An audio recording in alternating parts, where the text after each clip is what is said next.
ನಮಸ್ತೆ ವೀಕ್ಷಕರೇ, ಇವತ್ತು ಚಾರ್ವಾಕ ಸುದ್ದಿವಾಹಿನಿ ಮತ್ತು ನಮ್ಮ ಸಮಾಜಮುಖಿ ಸುದ್ದಿವಾಹಿನಿ ಉತ್ತರ ಕನ್ನಡ ಜಿಲ್ಲೆಯ ಸಿದ್ದಾಪುರ ನ್ಯಾಯಾಲಯದ ಆವರಣದಲ್ಲಿ ಇದೆ. ಕಾರಣ ಇಷ್ಟೇ, KL ಭೋಜರಾಜ್ರವರು ಈ ಬಾರಿ ನಡೆಯುವಂಥ ವಕೀಲರ ಪರಿಷತ್ ಚುನಾವಣೆಗೆ ಸ್ಪರ್ಧೆ ಮಾಡಿದ್ದಾರೆ. ಅದರ ಭಾಗವಾಗಿ ಪ್ರಚಾರ ಮಾಡಲಿಕ್ಕೆ ಆಗಮಿಸಿದ್ದಾರೆ. ಹೀಗಾಗಿ ಸಿದ್ದಾಪುರದಂಥ ಸಣ್ಣ ಸಣ್ಣ ವಕೀಲರ ಸಂಘ ಬಾರ್ಗಳು ಹಲವು ಥರದ ಸಮಸ್ಯೆಗಳನ್ನು ಎದುರಿಸ್ತಾ ಇರ್ತವೆ. ಹಾಗಾಗಿ ಇವತ್ತು ಯಾವ ರೀತಿಯ ಸಮಸ್ಯೆಗಳು ಇವೆ, ಅದನ್ನು ಗೆದ್ದರೆ ಯಾವ ರೀತಿ ಅವರು ಏನು ಡಿಮ್ಯಾಂಡ್ ಮಾಡ್ತೀರಿ ಅನ್ನೋ ಪ್ರಶ್ನೆಯನ್ನು ನಾವು ಕೇಳ್ತಾ ಇದ್ವಿ. ಸರ್ ನಮಸ್ಕಾರ. ಸರ್ ನಿಮ್ಮ ಹೆಸರು? NM ನಾಯ್ಕರವರೇ, ನೀವು ಈ ಬಾರಿನ ಅಧ್ಯಕ್ಷರು. ನೀವು ಈಗ ವಕೀಲರ ಚುನಾವಣೆಗೆ ಸ್ಪರ್ಧೆ ಮಾಡ್ತಾ ಇದ್ದಾರೆ ಎಲ್ಲರೂ, ಹಲವಾರು ಜನ. ಗೆದ್ದವರಿಗೆ ಏನು ಡಿಮ್ಯಾಂಡ್ ಇಡ್ತೀರಾ?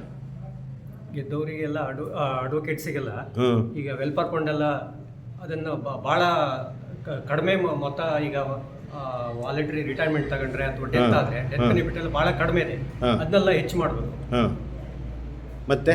ಮತ್ತೆ ಈ ಮೆಡಿಕಲ್ ಬೆನಿಫಿಟ್ ಅಡ್ವೊಕೇಟ್ಸಿಗೆಲ್ಲ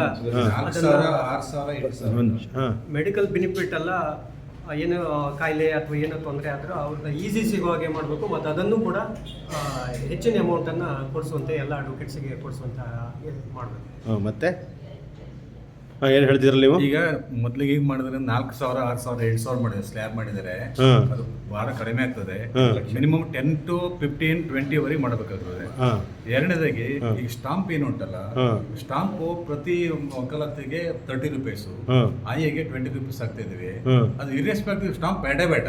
ಪ್ರತಿಯೊಬ್ಬರಿಗೆ ಎವ್ರಿ ಇಯರ್ 5,000 ಏನೋ ಮಾಡಿದ್ರೆ ಸಬ್ಸ್ಕ್ರಿಪ್ಷನ್ ಅಮೌಂಟ್ 5,000 ಮಾಡಿದ್ರೆ ಪ್ರತಿ, ಯಾಕಂದ್ರೆ ನಾನ್ ಪ್ರಾಕ್ಟೀಸಿಂಗ್ ಅಡ್ವೊಕೇಟ್ಸ್ ಕೂಡ ಬೆನಿಫಿಟ್ ತಗೊಳ್ತಿದ್ದಾರೆ. ಕೆಲವರು ಅಡ್ವೊಕೇಟ್ಸ್ ₹1 ವೆಲ್ಫೇರ್ ಫಂಡ್ ಸ್ಟಾಂಪ್ ಹಚ್ಚಿದಿಲ್ಲ, ಅವರು ನಮ್ಮಷ್ಟೇ ತಗೊಳ್ತಾರೆ. ನಮ್ದು ವರ್ಷಕ್ಕೆ 10,000-15,000 ರೂಪಾಯಿ ಗಟ್ಟಲೆ ಆಗ್ತದೆ.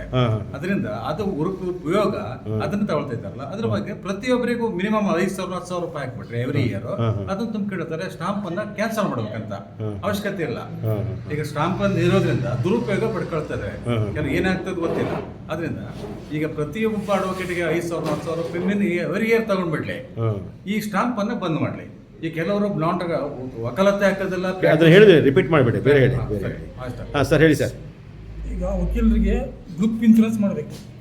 ಏನಾಗಿದೆ ಅಂದ್ರೆ ವಕೀಲರ ಸಮಸ್ಯೆ ಭಾಳ ಇದಾವೆ. ಈ ಜೂನಿಯರ್ಸ್ ಇರಲಿ ಸೀನಿಯರ್ಸ್ ಇರಲಿ ಸಮಸ್ಯೆಗಳು ಭಾಳ ಇದಾವೆ. ಏನಾದರೂ ಸಮಸ್ಯೆ ಆಯ್ತು ಅಂದ್ರೆ ಅವ್ರಿಗೆ ಯಾವುದೇ ಇನ್ಶೂರೆನ್ಸ್ ಇರಂಗಿಲ್ಲ. ಅದಕ್ಕೋಸ್ಕರ ಗ್ರೂಪ್ ಇನ್ಶೂರೆನ್ಸ್ ಮಾಡಬೇಕು ವಕೀಲರಿಗೋಸ್ಕರ. ಆಕಾಂಕ್ಷಿಗಳು ಹೇಳಿ. ಹೇಳಿ ಸರ್. ಮತ್ತೊಂದಂದ್ರೆ ಇಲೆಕ್ಷನ್ ಟೈಮ್ನಲ್ಲಿ ಕ್ಯಾಂಡಿಡೇಟ್ಗಳು ಬಂದು ಮತ ಕೇಳ್ತಾರೆ. ಹೌದು. ನಾನು ಹೇಳ್ತಾ ಇರೋದು ಈ ಸಹಜ ಬಿಡ್ರಿ, ಬಹಳ ಬಿಜಿ ಇರ್ತಾರ ಅವರು, ಎಲ್ಲಾ ಟೈಮ್ ದಿವಸದಿಂದ ಏನ್ ಬರ್ಲಿಕ್ಕಾಗಲ್ಲ. ಏನ್ ಮಾಡ್ಬೇಕಂದ್ರೆ ಅಟ್ಲೀಸ್ಟ್ ವರ್ಷಕ್ಕೆ ಒಂದ್ಸರಿ ಆಯ್ಕೆಯಾದ ಪ್ರತಿನಿಧಿಗಳು ಪ್ರತಿ ಬಾರನ್ನ ಎಲ್ಲ ಎಂಟೈರ್ ಅವ್ರು ಏನು ಪ್ರತಿನಿಧಿಸ್ತಾರೋ ಆ ಕ್ಷೇತ್ರಗಳಿಗೆಲ್ಲ ಹೋಗಿ ಅವರು ವಕೀಲರ ಕಷ್ಟಗಳೇನು, ಈಗ ಹೊಸದಾಗಿ ಬಂದಿರ್ತಾರೆ ಜೂನಿಯರ್ಸ್, ಅವ್ರ ಸಮಸ್ಯೆಗಳೇನು ಅವುಗಳನ್ನೆಲ್ಲ ಆಲಿಸ್ಬೇಕು. ಈಗ ಮಾತ್ರಕ್ಕೆ ನಾವು ಹೇಳಿದ ಬೇಡಿಕೆಗಳನ್ನ ಮಾತ್ರ ಎಲ್ಲವನ್ನ ಪೂರೈಸೋದಂತೂ ಆಗೋದಿಲ್ಲ, ಅದು ತಮಗೂ ಗೊತ್ತಿದೆ, ಅದು ಕಷ್ಟ ಸಾಧ್ಯ. ಆದರೆ ಕನಿಷ್ಠ ಏನು ಈಡೇರಿಸ್ಬೋದಾದಂಥ ಸಮಸ್ಯೆಗಳಿರ್ತಾವಲ್ಲ ಅವುಗಳನ್ನ ಈಡೇರಿಸ್ಬೇಕು.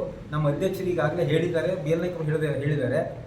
ಮೇನ್ ಅಂತ ಅಂದರೆ ವೆಲ್ಫೇರ್ ಫಂಡ್ ಅಮೌಂಟನ್ನು ಜಾಸ್ತಿ ಮಾಡ್ಬೇಕು. ಯಾಕಂತ ಕೇಳಿದ್ರೆ ಒಬ್ಬ ಪ್ಯೂನು ಅಟೆಂಡ್ರು ಅವ್ರು ರಿಟೈರ್ಡ್ ಆಗೋ ಹೊತ್ತಿಗೆ ಒಂದು ಕನಿಷ್ಠ 25-30 ಲಕ್ಷ ರೂಪಾಯಿ ತಗೊಂಡು ಹೋಗಿ ಒಂದು ಜೀವನ ಕಟ್ಕೊಳ್ತಾರೆ. ವಕೀಲರಿಗೆ ಯಾವುದೇ ಭದ್ರತೆ ಇಲ್ಲ. ಆ ಭದ್ರತಾ ದೃಷ್ಟಿಯಿಂದ, ಅವರ ಭವಿಷ್ಯದ ದೃಷ್ಟಿಯಿಂದ ಮುಂದೆ ಅವರಿಗೆ ಆ ಅಮೌಂಟನ್ನು ಜಾಸ್ತಿ ಮಾಡಬೇಕು. ಈಗ ನಾನು ಮೊದಲೇ ಯಾಕಂದ್ರೆ 2005 ಏನೋ ಈ ಸಮಸ್ಯೆ, ಈಗ ನಾನು ಜೂನಿಯರ್ ಆಗಿದ್ದವಾಗ ಹೇಳಿದ್ದೆ, ಬಟ್ 4 lakh ಇತ್ತು ಅವಾಗ ಸ್ಲ್ಯಾಬ್. ಆವಾಗ ಅದನ್ನೆಲ್ಲ ಆ ಹಿಂದಿನ ಅಧ್ಯಕ್ಷರು ಅವರೆಲ್ಲ ಸೇರಿಕೊಂಡು ಆ ಸಂದರ್ಭದಲ್ಲಿ ಅದನ್ನು 8 ಲಕ್ಷದವರೆಗೆ ಜಾಸ್ತಿ ಮಾಡಿದ್ದಾರೆ. ಅದನ್ನು ಹೋಗ್ತೀವಿ, ಬಟ್ 8 ಲಕ್ಷ ಸಾಕಾಗೋದಿಲ್ಲ. ಕನಿಷ್ಠ 25-30 lakh ರೂಪೀಸನ್ನು ಮಾಡಬೇಕು ಅಂತ ತಮ್ಮಲ್ಲಿ ನಾನು ಮನವಿ ಮಾಡ್ಕೊಳ್ತೇನೆ. ಇದನ್ನು ನೀವು ಎಲ್ಲ ಆಯ್ಕೆ ಆದ ನಂತರ ಅದು ಹೋದ ನಂತರ ಅದನ್ನು ಗಟ್ಟಿ ಧ್ವನಿಯಾಗಿ ಎತ್ತಿ ಕಾರ್ಯರೂಪಕ್ಕೆ ತರಬೇಕು ಅಂತ ತಮ್ಮಲ್ಲಿ. ನಿಮ್ಮ ಹೆಸರು? IG ನಾಯ್ಕ್ ವಕೀಲರು. ಹೇಳಿ ಅಭ್ಯರ್ಥಿಯವರೇ. ಮತ್ತು ಇನ್ನೊಂದು ಮಾಡಬೇಕಾಗಿದೆ. ಈಗ ಏನಾಗಿದೆ, ಎಂಟೈರು ಸ್ಟೇಟಿಂದ ಕ್ಯಾಂಡಿಡೇಟ್ ಫಿಕ್ಸ್ ಆಗ್ತಾರೆ. ಇದನ್ನು ಏರಿಯಾ ವೈಸ್ ಮಾಡಬೇಕು. ಏರಿಯಾ ವೈಸ್ ಮಾಡಿದ್ರೆ ಮಾತ್ರ ಎಲ್ಲ ಜಿಲ್ಲೆಗಳು ಅವಕಾಶ ಪ್ರಾತಿನಿಧ್ಯ ಸಿಗುತ್ತೆ. ಅದಕ್ಕೋಸ್ಕರ ಅದನ್ನು ಅಮೆಂಡ್ಮೆಂಟ್ ಮಾಡಬೇಕು. ಕರೆಕ್ಟ್. ಅಮೆಂಡ್ಮೆಂಟ್ ಮಾಡಿಬಿಟ್ಟು ಏರಿಯಾ ವೈಸನ್ನು ಡಿವೈಡ್ ಮಾಡಬೇಕು. ನಾನೊಬ್ಬ ಯುವ ವಕೀಲ, ಸದ್ಯದಲ್ಲೇ ಈ ಒಂದು ವೃತ್ತಿಗೆ ದಾಪಗಾರ ಇರ್ತಿದ್ದೇನೆ. ನಮ್ದು ಏನು ಬೇಡಿಕೆ, ನಾವು ಆ ಒಂದು ಜೂನಿಯರ್ಸ್ ಆಗಿ ನಾವು ಸೀನಿಯರ್ಸ್ ಹತ್ರ ಸೇರ್ಕೊಂಡಿರ್ಬೇಕಾದ್ರೆ ನಮ್ಮ ಆರ್ಥಿಕವಾಗಿ ಭಾರಿ ಸಂಕಷ್ಟದಲ್ಲಿರ್ತೀವಿ. ಒಂದು ಆರ್ಥಿಕ ಸಂಕಷ್ಟ ಅಂದರೆ ನಾವು ಒಂದು ಎನ್ರೋಲ್ಮೆಂಟ್ ತೊಗೊಳೋದಿರ್ಬೋದು, ಅದೇ ರೀತಿ ನಾವು ಬಾರ್ ಎಕ್ಸಾಮಿಗೆ ಫೀಸ್ ಕಟ್ಟೋದಿರ್ಬೋದು, ಅದೇ ರೀತಿ ನಾವು ಬುಕ್ಸ್ ಬೇರೆ ಆ್ಯಕ್ಟ್ ಅಂತ ಬುಕ್ಸ್ ತೊಗೊಳೋದು ಎಲ್ಲವೂ ಸಾವಿರಾರು ಗಟ್ಟಲೆ ರೂಪಾಯಿ ಇದರಿಂದ ನಮಗೆ ಸ್ವಲ್ಪ ಖರ್ಚಿಗೆ ಸಮಾನ ಹೊರತು ಬಿಡ್ತದೆ. ಅದಕ್ಕೋಸ್ಕರ ನೀವು ಏನು ಚುನಾಯಿತರಾಗಿ ನಾವು ವಕೀಲರು ಆರ್ಟ್ಸ್ ಬಂದಿರ್ತಾರೆ, ಘನ ಸರ್ಕಾರಕ್ಕೆ ಅಥವಾ ಚುನಾಯಿತ ಸರ್ಕಾರಕ್ಕೆ ತಿಳಿಸಿ ಸ್ಟೈಫಂಡನ್ನು 4,000 ರೂಪಾಯಿ ಇದೆ, ಅದು ಸಮರ್ಪಕವಾಗಿ ಅಪ್ಲಿಕೇಶನ್ ಕರೆಯೋದಿಲ್ಲ, ಅದನ್ನು ಆಯ್ಕೆ ಪಟ್ಟಿನೂ ಸರಿಯಾಗಿಲ್ಲ. ಅದು ಜಿಲ್ಲಾವಾರು ಇಂತಿಷ್ಟೇ ಜನರಿಗೆ ಅಂತ ಇದೆ. ಅದನ್ನು ಬ್ಯಾಕ್ವರ್ಡ್ ಕ್ಲಾಸಿಗೆ ಅಥವಾ SC/ST ಗಳಿಗೆ 10,000 ರೂಪಾಯಿ ಇದೆ, ಆದರೆ ಬ್ಯಾಕ್ವರ್ಡ್ ಕ್ಲಾಸಿಗೆ ಬರೀ 4,000 ರೂಪಾಯಿ ಇದೆ. ಅದರದ್ದು ಯಾವ ಮಾನದಂಡನೂ ಗೊತ್ತಿಲ್ಲ. ಅದನ್ನು ನಾವು 4,000ದಿಂದ 10,000 ರೂಪಾಯಿ ಮಾಡಿ ಅದನ್ನು ಎಲ್ಲರಿಗೂ ಸಮವಾಗಿ ಸಿಗುವ ಥರ ಮಾಡಬೇಕು. ಮತ್ತು ಆಯ್ಕೆ ಪಟ್ಟಿನೂ ಅಷ್ಟೇ, ಅದರಲ್ಲಿ ಏನೋ ಒಂದು ಕರಪ್ಷನ್ನು, ಅದರಲ್ಲಿ ಏನೋ ಮತ್ತು ಬೇರೆ ಕೈ ಮೀಸಲಷ್ಟೇ ಎಲ್ಲರಿಗೂ ಸಿಗುವ ಹಾಗೆ ಮಾಡಬೇಕು. ಅದು ನಮ್ಮ ಬೇಡಿಕೆ, ನಮ್ಮ ಯುವ ವಕೀಲ. Very good. ಹಾಂ, ಮೊದಲನಾಗಿ ನಮ್ಮ ಸಿದ್ದಾಪುರದ ವಕೀಲರಿಗೆ ನಾನು ಹೃತ್ಪೂರ್ವಕವಾಗಿರ್ತಕ್ಕಂಥ ಅಭಿನಂದನೆಗಳನ್ನು ಸಲ್ಲಿಸ್ತಾ ಇದ್ದೀನಿ. ಈ ಸಣ್ಣ ಬಾರ್ನಲ್ಲೇ ಸಮಸ್ಯೆಗಳು ಜಾಸ್ತಿ ಇದೆ.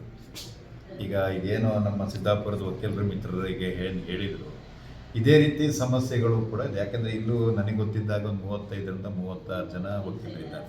ಇದೇ ರೀತಿ ಕೊಪ್ಪದಲ್ಲೂ ಕೂಡ ಮತ್ತು ಹಾನಗಲ್ಲಲ್ಲೂ ಕೂಡ ಈ ಎಲ್ಲ ಸಮಸ್ಯೆಗಳು ತಾವೇನು ಹೇಳಿದ್ದೀರಿ, ಇದು ಸಣ್ಣ ಬಾರ್ನಲ್ಲಿ ಎಲ್ಲ ಸಮಸ್ಯೆಗಳಿಗೂ ಕೂಡ ಇದೇ ಸಮಸ್ಯೆಗಳನ್ನು ಹೇಳಿದ್ದಾರೆ. ನೀವು ಹೇಳೋದಂಗೆ ವೆಲ್ಫೇರ್ ಫಂಡ್ ಬಗ್ಗೆ ಹೇಳಬೇಕಂದ್ರೆ it is a peanut amount, 8 lakh ಕೊಡೋಂಥದ್ದು. ಯಾಕೆಂದರೆ ಒಬ್ಬ ಅಡ್ವೊಕೇಟ್ ತನ್ನ ಲೈಫ್ ಟೈಮಲ್ಲಿ 4 ಲಕ್ಷ ರೂಪಾಯಿ ಕಟ್ತಾನೆ. 2,000 ರೂಪಾಯಿ ಕಟ್ಟಿದ್ರು ಅಂದರೆ ವಿತ್ ಇಂಟ್ರೆಸ್ಟ್ ಸೇರಿದರೆ ಅವ್ನು ಕಟ್ಟೋದೇ 4 ಲಕ್ಷ ರೂಪಾಯಿ ಆಗಿದೆ. ಇನ್ನು 4 ಲಕ್ಷ ರೂಪಾಯಿ it is a peanut amount. ಮತ್ತು ನೀವು ಇನ್ಶೂರೆನ್ಸ್ ಬಗ್ಗೆ ಹೇಳಿದ್ರಿ, insurance it is A very good suggestion. ಯಾಕೆ ಅಂತಂದರೆ ಇದಕ್ಕೆ ಏನು 2,000 ತಗೊಳ್ತಾರಲ್ಲ, ನಮಗೆ ಇನ್ನೊಂದು 1,000 ರೂಪಾಯಿ ಜಾಸ್ತಿ ತಗೊಂಡ್ರೆ 3,000 ತಗೊಂಡ್ರೆ ಇನ್ಶೂರೆನ್ಸ್ ಕಂಪ್ನಿ ಜೊತೆಗೆ ಟೈಅಪ್ ಆದರೆ ಮಿನಿಮಮ್ 40ರಿಂದ 50 ಲಕ್ಷ ರೂಪಾಯಿ ಒಬ್ಬ ವಕೀಲರಿಗೆ ಸಹಾಯ ಆಗ್ತದೆ. ಇದೊಂದು ಒಳ್ಳೆ ಸಲಹೆ ಕೊಟ್ಟಿರಿ. ಮತ್ತು ಜಿಲ್ಲಾವಾರು ಪ್ರಾತಿನಿಧ್ಯವನ್ನು ಕೊಡಬೇಕು, ಅದು 100% ಆಗಬೇಕು. ಯಾಕೆಂತಂದರೆ ಎಲ್ಲೋ ಒಬ್ಬ ಬೆಂಗಳೂರಾಗಿದ್ದವರೇ ಇಲ್ಲಿ ಹೆಚ್ಚಾಗಿ ಆಯ್ಕೆ ಆಗ್ತಾರೆ. ನಿಮಗೆಲ್ಲ ಗೊತ್ತಿದೆ, ಲಾಸ್ಟ್ ಟೈಮು ನಮಗೆ ಮುಖನೇ ನೋಡಿರೋದಿಲ್ಲ. ಸಾಗರ ಬಾರ್ನಲ್ಲಿ ಬರ್ತಾರೆ, ಫಸ್ಟ್ ಪ್ರಿಫರೆನ್ಸ್ 50 ಓಟ್ ತಗೊಳ್ತಾರೆ. ಸಿರ್ಸಿ ಬಾರ್ನಲ್ಲಿ ಬಂದು 80 ಓಟ್ ತಗೊಳ್ತಾರೆ, ಆಯ್ಕೆಯಾಗಿ ಹೋಗ್ತಾರೆ. ನಾವು ನೋಡೇ ಇಲ್ಲ. 7-8 ಬಾರಿ ಗೆದ್ದವ್ರನ್ನ ಭಾಳ ಜನ ಅಭ್ಯರ್ಥಿಗಳನ್ನು ನಾವು ನೋಡೇ ಇರೋದಿಲ್ಲ. ಹಾಗಾಗಿ ಜಿಲ್ಲಾವಾರು ಪ್ರಾತಿನಿಧ್ಯವನ್ನು ಕೊಡೋದ್ರಿಂದ ನಿಮ್ಮ ಸಮಸ್ಯೆಗಳನ್ನು ಹೇಳ್ಕೊಳ್ಳೋಕ್ಕೆ ಅನುಕೂಲ ಆಗ್ತದೆ ಅಂತಕ್ಕಂಥದ್ದು. ಇನ್ನು ಮತ್ತೆ ವಕೀಲರ ಕುಂದುಕೊರತೆ ಬಗ್ಗೆ ನಮ್ಮ ಯುವ ಸ್ನೇಹಿತರು ಕೂಡ ಹೇಳಿದರು. ಇದ್ರ ಬಗ್ಗೆ ಹೇಳಿದರೆ ನೀವು ಯಾವುದು ಸ್ಟೈಫಂಡ್ ಬಗ್ಗೆ, ಅದ್ರ ಕೂಡ ಬಗ್ಗೆ ಸಮಗ್ರವಾಗಿ ಗಮನ ವಹಿಸೋಣ. ನಾನು ಈಗ ಮೊದಲೇ ಬಾರಿ ಪ್ರತಿನಿಧಿಸಿದ್ದೀನಿ. ತಾವೆಲ್ಲ ಸಹಕಾರ ಕೊಡಿ, ನಿಮ್ದೆಲ್ಲ ಸಲಹೆ ತಗೊಂಡು ಗಟ್ಟಿ ಧ್ವನಿಯಾಗಿ ನಿಮ್ಮ ಪರವಾಗಿ ನಾನು ಮಾತಾಡಲಿಕ್ಕೆ ತಯಾರಿದ್ದೀನಿ ಅಂತಕ್ಕಂಥ ಮಾತನ್ನು ಈ ಸಂದರ್ಭದಲ್ಲಿ ಹೇಳಕ್ಕೆ ಇಷ್ಟಪಡ್ತೀನಿ. ನಮ್ಮದು ಖಂಡಿತ ಸಪೋರ್ಟ್ ತಮಗಿದೆ. ಖಂಡಿತ